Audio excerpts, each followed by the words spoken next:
DJ Ram प्रवेश के channel को subscribe करें और यदि आप चाहते हैं हमारा गाना सबसे पहले आप तक पहुंचे तो बेल आइकन दबाना।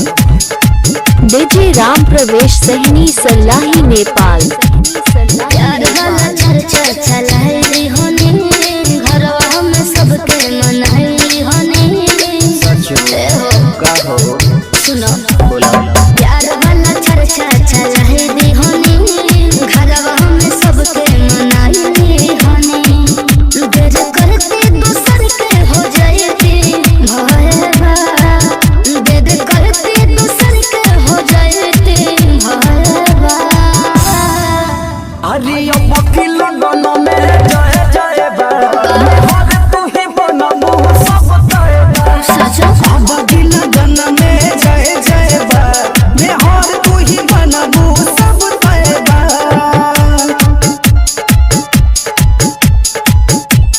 डीजे राम प्रवेश सहनी सलाही नेपाल।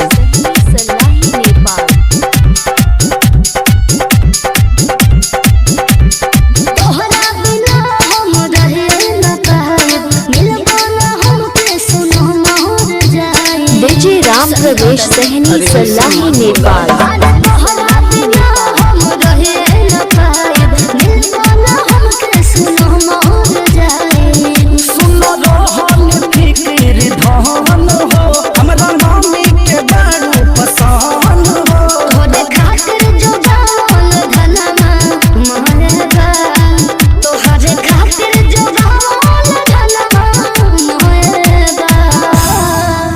अरे वकील गन में जय जय बा मैं हर तू ही बनबू सब जय बा।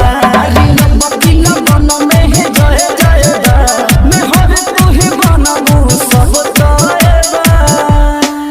डीजे राम प्रवेश सहनी सलाही नेपाल।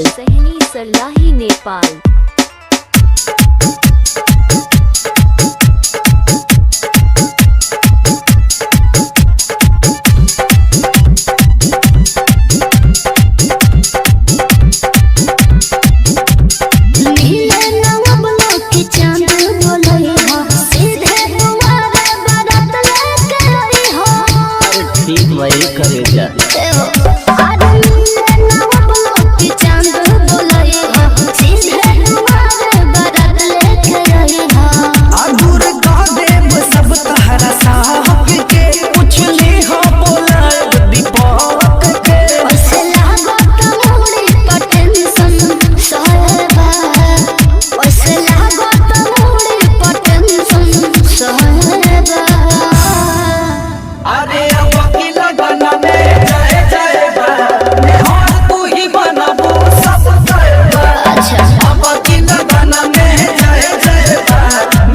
डीजे राम प्रवेश सहनी सलाही नेपाल।